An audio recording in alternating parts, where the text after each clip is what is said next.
स्वागत है दोस्तों आपके अपने चलो बोलो हो गया में। आज हम लोग इसी बुक का प्रीवियस ईयर क्वेश्चन रेलवे का देखेंगे और लगभग 35 सीरीज बन चुका है। आप लोग को जाकर देखना चाहिए, इससे आपको बहुत बेनिफिट मिलेगा क्योंकि 2024 में जितना भी एग्जाम हुआ है उसमें यहाँ से क्वेश्चन जरूर आया है।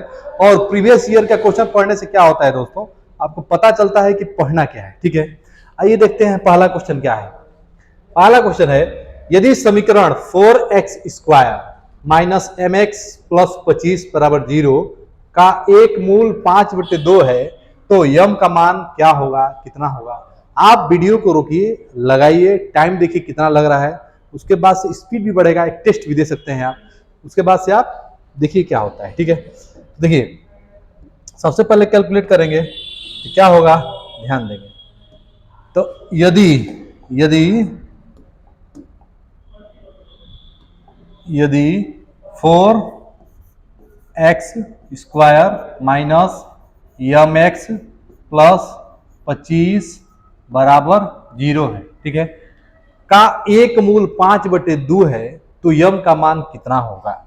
यानी कि दिया हुआ है, मूल का मतलब क्या होता है दोस्तों, x का मान 5/2 रखना है, x का मान 5/2 रखना है, बस इतना आपको समझ में आ गया। आप x का मान रखेंगे 5/2, आपका यम का मान ऑटोमेटिक निकल के चला आएगा। देखिए कैसे, x का मान 5/2 रखिए तो हो जाएगा 4 इंटू 5/2 रखेंगे तो 5/2, ठीक है, का square minus M into 5/2 plus 25 बराबर 0। इतना क्लियर है, इतना आप देख सकते हैं कैसे लगेगा। ठीक है, अब देखिए, अब क्या करेंगे, इसके आगे कैलकुलेट कर देंगे। ये हो जाएगा 4 इंटू 5×5 = 2 दूना के 4 माइनस 5m/2 प्लस 25 बराबर 0। ठीक है, 4 से 4 कट गया, 25 से 25 50 हो जाएगा, उधर चल जाएगा, चाहे इसको उधर भेज दीजिए। ये हो जाएगा 50 बराबर 5m, इसी को उधर भेज दिए /2, इसको गुणा कर दीजिए, ये कट जाएगा, ये हो जाएगा आपका 10, तो यम बराबर कितना हो गया 20। बहुत तेजी में भी आप लगा सकते हैं। ठीक है, तो यम का मान कितना आ गया, 20 आ गया। क्या हो गया आंसर, 20। ठीक है, सिंपल क्वेश्चन था, आपको ध्यान रखना है, मूल दे दे तो आपको वहां पे पुट कर देना होता है। ठीक है, अब ये सवाल को पढ़िए और लगाइए। ए और बी एक कार्य को क्रमशः 9 दिन और 12 दिन में पूरा कर सकते हैं। ए और बी एक कार्य को क्रमशः 9 दिन और 12 दिन पूरा कर सकते हैं, क्रमशः, यानी कि ए कार्य को कितना दिन में कर सकता है, 9 दिन में। ठीक है, और बी उसी कार्य को कितना दिन में कर सकता है, 12 दिन में। 9 दिन और 12 दिन में पूरा कर सकते हैं। ए कार्य शुरू करता है और वे एक दिन छोड़कर कार्य करते हैं। अब ए कार्य शुरू करता है और एक एक दिन छोड़कर कार्य शुरू करते हैं, एक एक दिन छोड़कर कार्य करते हैं। ठीक है, तो इस कार्य को करने में कितना समय लगेगा, ये सवाल अल्टरनेट कर रहे हैं। जैसे आप हैं और हम हैं, हम कर रहे हैं किसी काम को 9 दिन में, आप कर रहे हैं उसी काम को 12 दिन में। ठीक है, और कंडीशन ये है कि जब आप काम करने जाते हैं तो हम नहीं जाते हैं, यानी कि आप में हमें पटता नहीं है, यही कंडीशन, तभी तो अल्टरनेट कर रहे हैं। आप करेंगे जहिया तो हम नहीं करेंगे, और आप जब करेंगे तब हम नहीं करेंगे, आप जब करेंगे। इसका एलसीएम ले लीजिए, इसका एलसीएम क्या हो सकता है, 12 9 108 ही ले लीजिए, कोई दिक्कत नहीं, 108। ठीक है, अब क्या करेंगे, ये हो गया 108 ईटा हटा रहे हैं ए 9 दिन में, 108 ईटा हटा रहे हैं बी 12 दिन में। ठीक है, अब ए जो है एक दिन में कितना ईटा हटाएगा, तो क्या हो जाएगा यहाँ पे 12, कितना हटाएंगे 12, और बी एक दिन में कितना हटाएगा, 9 ईटा हटाएगा। क्लियर है, अब समझिएगा अल्टरनेट काम हो रहा है। कैसे हो रहा है, अल्टरनेट, यानी कि एक ए आ रहा है तो बी नहीं आ रहा है, बी आ रहा है तो ए नहीं आ रहा है, ये कहानी है। ठीक है, मान लीजिए ए से काम स्टार्ट हुआ, कार्य कहां से स्टार्ट हुआ, ए से। ठीक है, ए से जब कार्य स्टार्ट हुआ दोस्तों, कार्य देखिए, कार्य ए ने शुरू किया, किसने शुरू किया, ए ने। ए स्टार्ट किया तो 12 कार्य करके चला गया, ए स्टार्ट किया तो 12 ईटा हटा के चला गया। आया बी, बी कितना हटाया, 9 हटाया। ये दो कितना दिन का कार्य है, 2 दिन का कार्य है। 2 दिन में कितना ईटा हट रहा है, 12 9 21, कितना हट रहा है, 21 ईटा हट रहा है। ठीक है, वैसे ही आप देखेंगे 4 दिन में, 2 दिन में 21 ईटा हट रहा है। ठीक है, 2 दिन में 21 ईटा, एक दिन में कितना हटेगा, 21/2 कर सकते हैं, चाहे डायरेक्ट आप निकालिए ऐसे। ठीक है, तो 4 दिन में कितना हटा सकते हैं? 4 दिन जब काम होगा तो 21 दूना के 42। इसी प्रकार 6 दिन होगा, 6 दिन में कितना हो जाएगा? आप 21 42 में 21 जोड़ दीजिए, तो 42 में आप 21 जोड़ेंगे तो कितना हो जाएगा? 2 1 3 4 2 6 63। कितना हो जाएगा? 63 ईटा हटा जाएगा 6 दिन में। 8 दिन में 21 जोड़ दीजिए, 21 जब जोड़ेंगे तो हो जाएगा 3 1 4 और 8 84 ईटा हटा दिया। और 10 दिन में कितना हटा देगा? 84 में 21 जोड़ दीजिए, 84 में आराम से देखिए बहुत आसान कैलकुलेशन है। 4 1 5 8 2 10 105 ईटा, तो 10 दिन में 105 ईटा हट गया। समझिएगा 10 दिन में 105 ईटा आप आसानी से भी निकाल सकते हैं, ऐसे ही दिख रहा था। 2 दिन में 21 तो 10 दिन में 105 ईटा, ठीक है। लेकिन हम आपको क्या किए, एक एक सिस्टमेटिक ढंग से बताए। 2 दिन 4 दिन 6 दिन 8 दिन 10 दिन। आप एग्जाम में क्या करेंगे? 2 बराबर 21 तो 10 बराबर 105, इसी दिख रहा है, ठीक है। 10 बराबर 5 बराबर 105, 5 दूना के 10 और यहाँ 5 5 दूना के 10, 10 दिन में 105 ईटा हटा देंगे, ठीक है। ये कहानी था, क्लियर है। अब ये 10 दिन हो गया तो 10 दिन तो कन्फर्म आंसर होगा, ठीक है। अब देखिए 10 दिन से कितना अधिक होगा? देखिए 10 दिन तो हटेगा ही हटेगा, ठीक है। लेकिन अब काम कौन करने आएगा? ए आएगा। कौन आएगा? ए आएगा। काम कितना बचा है? काम बचा है 3, ठीक है। कौन करेगा? ए करेगा, यानी कि 12। तो कितना आ गया? 1/4। 10 सही 1/4 आपका आंसर हो जाएगा। देखिए कितने आसानी से आंसर आ गया। एक बार और सवाल को हम समझाना चाहेंगे, क्योंकि कई बच्चे ऐसे हैं जिनको समझ में नहीं आता है।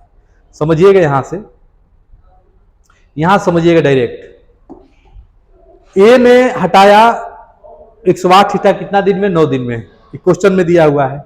आपने एक दिन में हटा, एक दिन में निकाल लिया कितना? एक दिन में 12 ईटा हटा रहा है और बी हटा रहा है 9 ईटा। अल्टरनेट कर रहे हैं, मतलब ए जिस दिन आ रहा है बी नहीं आ रहा है। ए और बी दोनों मिलकर 2 दिन में है। 2 दिन में जो काम कर रहे हैं, कितना कर रहे हैं? 12 9 21 दिन, मतलब 21 ईटा हटा रहे हैं। 12 9 21 ईटा। अब ये 10 दिन में कितना हटाएंगे? इधर भी 5 से गुणा किए तो इधर भी 5 से करना पड़ेगा। कितना हो जाएगा? 105 ईटा हटाए। अब 105 हटाए 10 दिन में, 3 बचा, तो 10 दिन में 105 हटाए 3 बचा, तो 3 कौन हटाएगा? ये शुरू किया तो ये खत्म करेगा 12 दिन में। 1/4, 10 सही 1/4, ऐसे आंसर हो गया। देखिए सवाल लाजवाब है, ठीक है। आपको केवल समझना है, 2 3 बार 3 बार 4 बार करके समझिए। ऐसे भी समझ सकते हैं और डायरेक्ट भी समझ सकते हैं, और भी बाकी ट्रिक है, लेकिन ये सबसे बेस्ट ट्रिक है, ठीक है। टाइम एंड वर्क का, कार्य और समय का। अगला क्वेश्चन देखिए, एक समकोण त्रिभुज, सब रेलवे का पूछा हुआ सवाल है, ठीक है। ऐसा नहीं है कि कहीं से हवा में बताया जा रहा है। ये जो बुक है, इसी बुक का पूरा सलूशन है। 18-22 का जितना पूछा हुआ सवाल है सब के सब कराया जा रहा है यहाँ पे। लगभग 35 सीरीज हो चुका है, ठीक है। ग्रुप डी का 35, एएलपी का भी हुआ है, आप देख सकते हैं। एसआई का भी मैथ लगाया जा रहा है, तो आप देख सकते हैं कितना तेजी से लगाया जा रहा है। अब ये सवाल देखिए, tan a बराबर 1/√3 है। tan a बराबर क्या है? 1/√3 है, ठीक है। tan a बराबर 1/√3 है, तो sin a cos a sin c का मान बताइए। देखिए सबसे पहले tan a पूछ रहा है, इसे बना लीजिए। ये a हो गया, ये b हो गया, ठीक है, और ये c हो गया। tan a यानी कि tan a हो गया, लाल बटे का क्या होता है? लंब बटे आधार, यानी कि 1/√3 हो जाएगा। 1/√3 हो गया तो ऑटोमेटिक क्या हो जाएगा? 2 हो जाएगा। पाइथागोरस लगाएंगे तो हाइपोटेनस के स्क्वायर बराबर परपेंडिकुलर के स्क्वायर प्लस बेस के स्क्वायर, कर्ण के स्क्वायर बराबर लंब के स्क्वायर प्लस आधार के स्क्वायर। यहां से निकालेंगे तो 3 हो जाएगा, 1 हो जाएगा, 3 1 4, 4 का √2 हो जाएगा, 2 आ गया, ठीक है। आपसे पूछा है साइन ए, क्या पूछा है? साइन ए। देखिए साइन ए जब पूछा है तो इधर से देखेंगे 1/2, साइन ए की जगह पर रख देंगे 1/2 रख देंगे। कॉस सी के लिए आप यहां से देखेंगे 1/2, 1/2 हो गया, प्लस कॉस ए यहां से √3/2, √3/2 हो गया, इंटू साइन सी ये है साइन सी, यानी कि √3/2 हो गया, √3/2। अब देखिए 1 1 गुणा हो जाएगा 1/4 प्लस √3 का √3 में 3/4, एलसीएम ले लेंगे तो 4 एलसीएम हो गया, तो 1 + 3 4/4, 4/4 को क्या कहते हैं? 1 कहते हैं। तो आंसर क्या आ गया? 1 आ गया। ये क्लास 10 का एनसीईआरटी के सवाल देखेंगे, पहला चैप्टर का ही क्वेश्चन इसमें पूछा हुआ है, ठीक है। लगा सकते हैं आसानी से।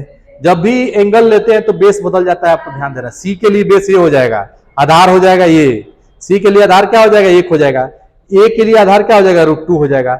और कर्ण कभी बदलता नहीं। आप देखे होंगे महारथी कर्ण, महाभारत में कोई बदला जी, नहीं बदला है। उसी प्रकार इसमें भी कर्ण नहीं बदलता है, आधार बदलता है और लंब बदलता है एंगल के हिसाब से, ठीक है। जब भी एंगल हम लेंगे, मान लीजिए एंगल ले लिए, क्या एंगल ले लिए सी, जैसे हमने सी लिया, सी का एंगल जैसे लेंगे वैसे क्या हो जाएगा, ये आधार हो जाएगा। ए का एंगल लेंगे तो आधार क्या हो जाएगा, √3 हो जाएगा, ठीक है। और कर्ण बदला जी, नहीं बदला है। इसके लिए भी कर्ण वही है, इसके लिए भी कर्ण वही है, ठीक है। अगला क्वेश्चन देखिए, 62-30 का लघुत्तम। अब देखिए सवाल लेने का मतलब क्या है दोस्तों, इस सवाल लेने का मतलब है कि आप कितना तेज इसको लघुत्तम समापवर्तक निकाल रहे हैं, तरीका समझिएगा, ठीक है। देखिए 62 कहां से आता है, 62 पहाड़ा से आता है कि नहीं। 62 कैसे आता है, 3 32 32 16 16 32 4 4, ठीक है।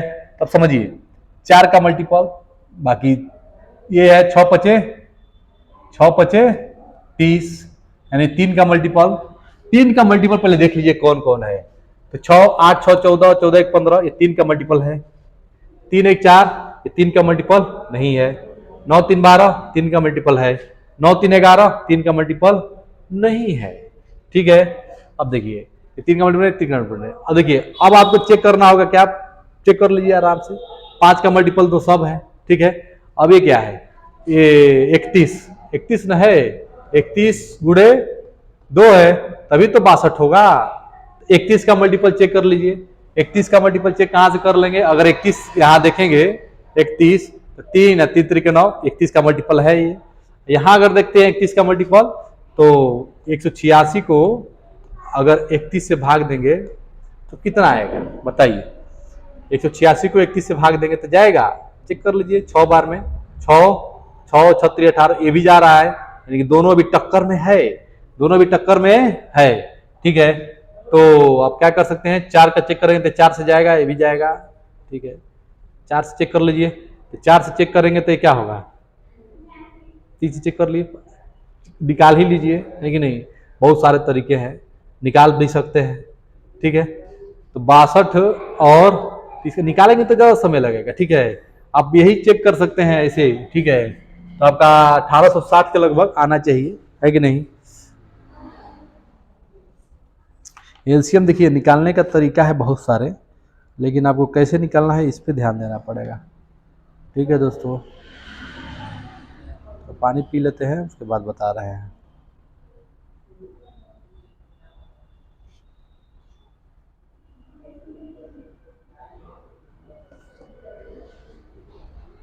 ओहो 9 3 12 होता है ना, 9 3 क्या होता है 12, 9 3 11, 9 3 12, यही ये भी मल्टीपल है ना, तो 930 ही होगा, आप निकाल लीजिएगा, ठीक है।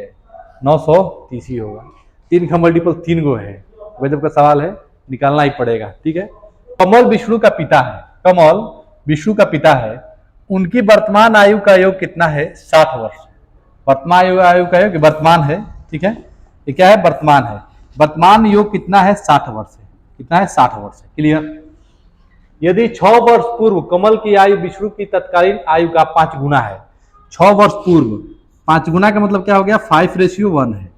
6 वर्ष पूर्व, या 6 प्लस करेंगे ताकि वर्तमान में आ जाएगा, ठीक है। अब यहाँ पे जाना होगा तो 12 घटाएंगे, 6 वर्ष पूर्व है तो 12 घटाएंगे, यहाँ पे 48 आ जाएगा दोनों का योग, यानी 5 1 6, 6 बराबर 48, 1 बराबर क्या हो जाएगा, 6 8 48, 8 हो गया, 1 बराबर 8 हो गया। अब जैसे 1 बराबर 8 हुआ तो आपने क्या किया, 1 बराबर 8 हुआ तो यहाँ पे आप क्या करेंगे, आप निकाल लेंगे, 8 5 40, 40 वर्ष के हैं और ये 8 वर्ष के हैं, ठीक है। वर्तमान में कितने होंगे, तो 40 और 6 46 और 8 6 14 वर्ष। जब इसका पूछ रहा है, किसका पूछ रहा है, विष्णु का पूछ रहा है, तो 14 वर्ष हो जाएगा। अगर विष्णु के पिता का पूछता, कमल का पूछता, विष्णु का पिता कमल का पूछता तो हो जाएगा 46 वर्ष, ठीक है। सवाल में कुछ नहीं है, अगर ये आपको समझ में नहीं आया तो आप आयु का क्वेश्चन जाके प्लेलिस्ट में देख सकते हैं, नहीं मिलेगा तो कमेंट करिएगा, आप लोग को प्रोवाइड कर दिया जाएगा, कमेंट में लिंक भेज दिया जाएगा, ठीक है। अगला क्वेश्चन देखिए, एक लंबवृत्तीय बेलन का आयतन 814 सेंटीमीटर क्यूब है यदि बेलन की त्रिज्या और ऊंचाई बराबर है। ठीक है, एक बेलन है, क्लियर है। बेलन के मतलब सिंपल है, बेलन हो गया। ठीक है, ये क्या है, एक बेलन है। एक लंबवती बेलन का आयतन 814 सेंटीमीटर क्यूब है यदि बेलन की त्रिज्या और ऊंचाई बराबर है। ये त्रिज्या है और ऊंचाई दोनों क्या है, बराबर है। आर बराबर एच है। त्रिज्या और ऊंचाई दोनों क्या है, बराबर हैं। तो बेलन की ऊंचाई ज्ञात कीजिए, क्या होगा। ठीक है, बेलन की ऊंचाई पूछ रहा है, क्या होगा। देखिए पाई आर स्क्वायर एच होता है, पाई आर स्क्वायर एच, क्योंकि आयतन के बारे में पूछ रहा है। देखिए आयतन के बारे में, तो 800 क्या हो गया, 14 हो गया। पाई की जगह पर रख देंगे 22/7 गुणे आर स्क्वायर। आर और एच बराबर है तो आर क्यूब हो जाएगा।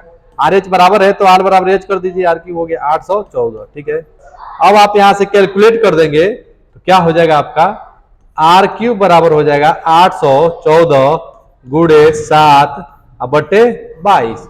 इसी को आपको कटाना पड़ेगा, तो 11 से कटाइए, हाँ कटा दीजिए 11 से। 11 दूना के 22, 11 7 77, 11 चौक 44। अब ये 2 से कट जाएगा, ये हो जाएगा 3 और 7 37, गुणा कर दीजिए।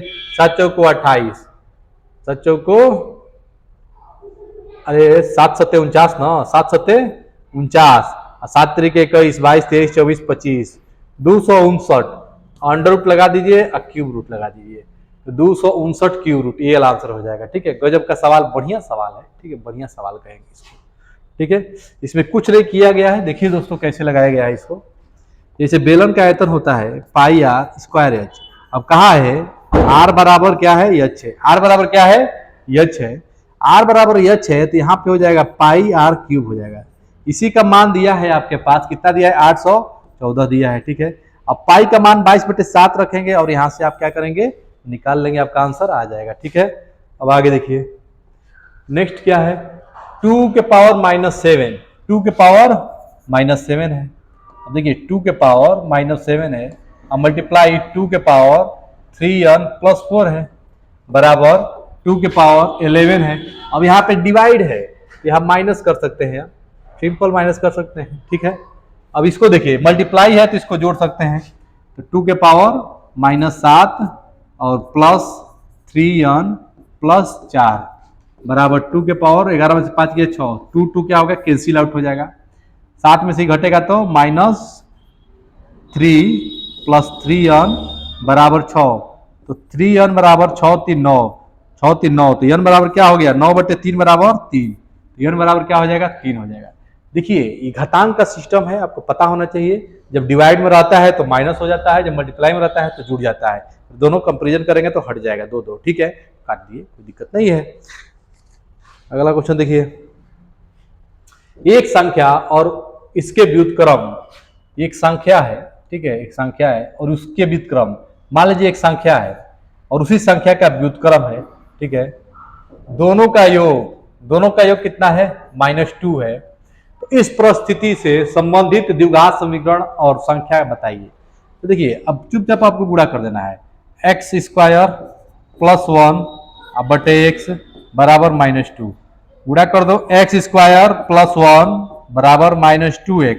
ठीक है, अब हो जाएगा ये x² - 2x + 1 बराबर 0, x² - 2x + 1, x² - 2x + 1, x² - 2x + 1। ठीक है, x -1, x का मान क्या हो जाएगा, x बराबर 1 दिया है, -1 दिया है। पुट करने पर देखिए किस पे 0 आ रहा है, अगर 1 रखेंगे तो क्या आएगा, 1 1 1 1 1, ये तो आएगा नहीं, 0 ना, नहीं आएगा। यहाँ पर रखेंगे -1 तो 1 2, ये भी नहीं होगा। यहाँ -1 रखेंगे तो 1, हाँ ये कट जाएगा, यही ऑप्शन हो जाएगा, क्या हो जाएगा, सी नंबर। तो देखना पड़ेगा, चेक करके लगाना पड़ेगा। गजब का सवाल है ये सवाल। देखिए एनटीपीसी का सवाल है, ग्रुप डी का सवाल था, सब मिक्स क्वेश्चन है रेलवे का। ठीक है, ताकि आपको समझ में आए। यदि cos 2 थीटा, यदि cos 2 थीटा बराबर sin थीटा दिया हुआ है, ठीक है, तो 90 0 और 90 डिग्री के बीच है, तो थीटा का मान बताइए। देखिए 90 माइनस थीटा करते तो हट जाता है, समझिएगा। 2 थीटा बराबर कॉस 2 थीटा, इसको लिखेंगे तो साइन क्या लिख सकते हैं, कॉस में लिखना चाहें तो ऐसे लिख सकते हैं। देखिए कॉस 90 माइनस थीटा लिख सकते हैं, तभी तो साइन थीटा होगा। कॉस कॉस कट गया तो हो गया 2 थीटा बराबर 90 माइनस थीटा। थीटा को इधर लाइए, 3 थीटा बराबर 90, तो थीटा बराबर कितना हो गया, 90 में से 90 डिवाइड बाई 3 तो 30 डिग्री। कितना हो गया, थीटा बराबर 30 डिग्री। तो आंसर कितना हो जाएगा, 30 डिग्री। और कहा भी है 0 और 90 के बीच में है, तो भाई बीच में तो सब है, यही नहीं है तो ऑप्शन वैसे नहीं होगा, बाकी इन दोनों में निकालना पड़ेगा आपको। तो ऐसे आपने क्या किया, निकाल लिया। अब ये सवाल देखिए, एक धनराशि का 10%, एक धनराशि का 10% वार्षिक दर से 2 वर्ष का साधारण ब्याज 500 रुपया है। कितना है, 500 रुपया है। तो समान समय और समान दर पे क्या होगा, ठीक है। देखिए समान समय के लिए समान दर, अब समझिए सेम रेट सेम, ठीक है, सेम समय है। एक धनराशि 10% दर से 2 वर्ष का साधारण ब्याज इतना है। समान समय समान दर पर चक्रवृद्धि ब्याज क्या हो गया, साधारण ब्याज है तो चक्रवृद्धि ब्याज पूछा है आपसे। देखिए चक्रवृद्धि ब्याज कैसे निकालते हैं, 500 है 2 वर्ष के लिए, पहला वर्ष और दूसरा वर्ष, ठीक है। इस पे 10% निकालना है, 10% निकालना है तो क्या होगा, 10% इसका 500 का 10%, 500 गुड़े 10%, ठीक है। 2 जीरो से 2 जीरो चला गया 50, कितना आ गया 50, ठीक है 50 हो गया। और ये भी कितना हो जाएगा 50। अब आपसे कहा है साधारण ब्याज इतना है, ओहो सॉरी दोस्तों, साधारण ब्याज 500 है, साधारण ब्याज 500 है, यानी कि आप जानते हैं कि ये 250 होगा और ये 250 होगा, तभी तो 2 वर्ष में 500 होगा। और इस पे भी कंपाउंड इंटरेस्ट में इस पे भी ब्याज लगता है 10% का, ठीक है, इस पे भी लगता है। ये हो जाएगा 250 का 10% कितना हो जाएगा 25, कितना हो जाएगा 25। तो आंसर कितना आ जाएगा 525। देखिए सिंपल सवाल था, ठीक है, थोड़ा ध्यान देना था कि ब्याज दिया हुआ है, तो 2 साल का साधारण ब्याज 250, क्योंकि साधारण ब्याज क्या होता है हर साल सेम होता है, 3 साल का होता है 3 से भाग दे देंगे, तो भाई 500 दिया हुआ है तो क्या है 500 दो, जो है कि 1 साल 2 साल का है तो 1 साल और 2 साल, 1 साल का 250, 1 साल का 250। और कंपाउंड इंटरेस्ट क्या होता है, चक्रवृद्धि ब्याज, जो पहला साल है उस पे ब्याज पर ब्याज लगता है उसे क्या कहते हैं, चक्रवृद्धि ब्याज कहते हैं, ठीक है। समखष्टभुज के प्रत्येक अंतःकोणों का माप ज्ञात कीजिए। ट्राई करिए, समखष्टभुज के, खष्टभुज है तो 360/6 कर दीजिए, सिंपल सवाल है, लगाइए आप लोग थोड़ा सा, है कि नहीं, सिंपल सवाल है, सब थोड़ा प्रैक्टिस करना पड़ेगा, इसे नहीं आएगा, है कि नहीं। n-2 इंटू 180/n, फार्मूला याद रखेंगे, n-2 इंटू 180/n, ये फार्मूला याद रखिए। n बराबर 6 रख दीजिए, n बराबर कितना रख दीजिए 6 रख दीजिए, आपका आंसर आ जाएगा, ठीक है। n बराबर 6 रख दीजिए।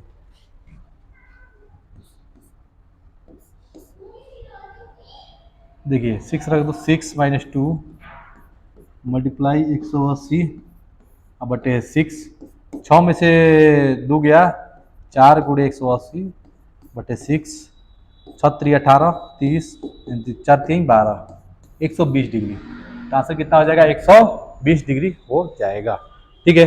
अगला क्वेश्चन देखिए, दो संख्याओं का लघुत्तम समापवर्तक, दो संख्याओं का लघुत्तम समापवर्तक उनके महत्तम समापवर्तक के 14 गुना है।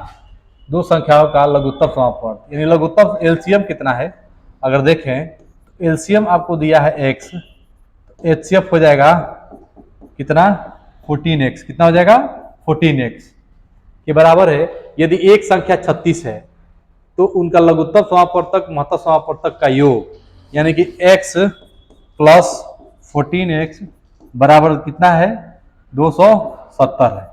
तो x + 14x कितना हो जाएगा 14 1 15, 15x बराबर 270, x बराबर कितना हो जाएगा 270 को 15 से भाग दे दीजिए, 15 करने 15, ठीक है, कितना बचा 5 7 5 12 120, 15 8 120, यानी कि x बराबर कितना आ गया 18 आ गया, x बराबर 18 आ गया।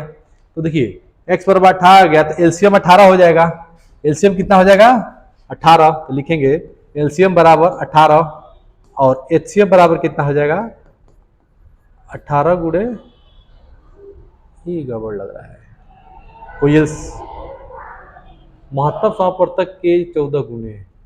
आहा, देखिए दोस्तों, ये है एचसीएफ, ये है एलसीएम, ठीक है, ठीक है, ये हो जाएगा आपका एचसीएफ, ये हो जाएगा एलसीएम, ठीक है, 18 गुणे 14, 18 गुणे 14, ठीक है। अब देखिए पहली संख्या दिया है 36 गुणे दूसरी संख्या x होता है, अब बराबर 18 गुणे 14 गुणे 18।